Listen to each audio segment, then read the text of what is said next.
4 దశాబ్దాల సుదీర్ఘ రాజకీయ అనుభవం ఉన్న నాయకుడిని అక్రమ కేసుల్లో బంధించారు. వారి తెలుగుదేశం పార్టీ కార్యకర్తల్ని, సీనియర్ నాయకుల్ని రోడ్డు మీదకి రావాలంటే భయపడేలా చేశారు. ఇక నాలాంటి వాణ్ణి తిట్టని తిట్టు లేదు, పాల్ చేయని అవమానం లేదు, చేయని కుట్ర లేదు, వేయని కుతంత్రం లేదు. ఈ ఎన్నికల్లో అసెంబ్లీ గేటును కూడా తాకలేవు అని మనల్ని ఛాలెంజ్ చేసి సరిచిన ఆ తొడల్ని బద్దలు కొట్టాం. ఏం చేశాం? బద్దలు కొట్టాం.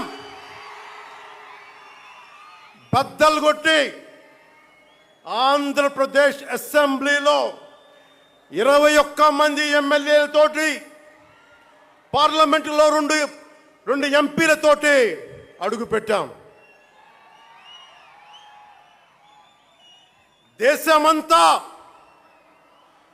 దేశమంతా తల తిప్పి తిరిగి చూసేలా 100% స్ట్రైక్ రేట్తో ఘన విజయం సాధించాం. ఎన్డీఏ కూటమి ప్రభుత్వాన్ని నిలబెట్టాం. ఈరోజు జయకేతనం ఎగరేస్తున్నాం. జై జనసేన, జై జనసేన, జై జై జనసేన, జై.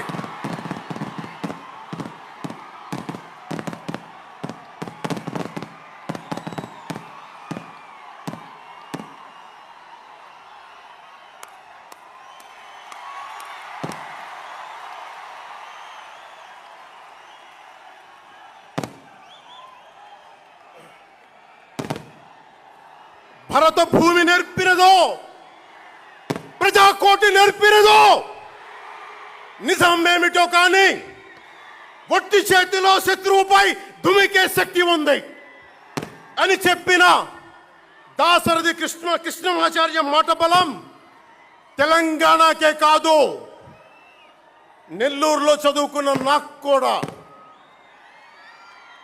అందుకేనేమో అలా మన జనసేన జన్మస్థలం తెలంగాణ అయ్యింది.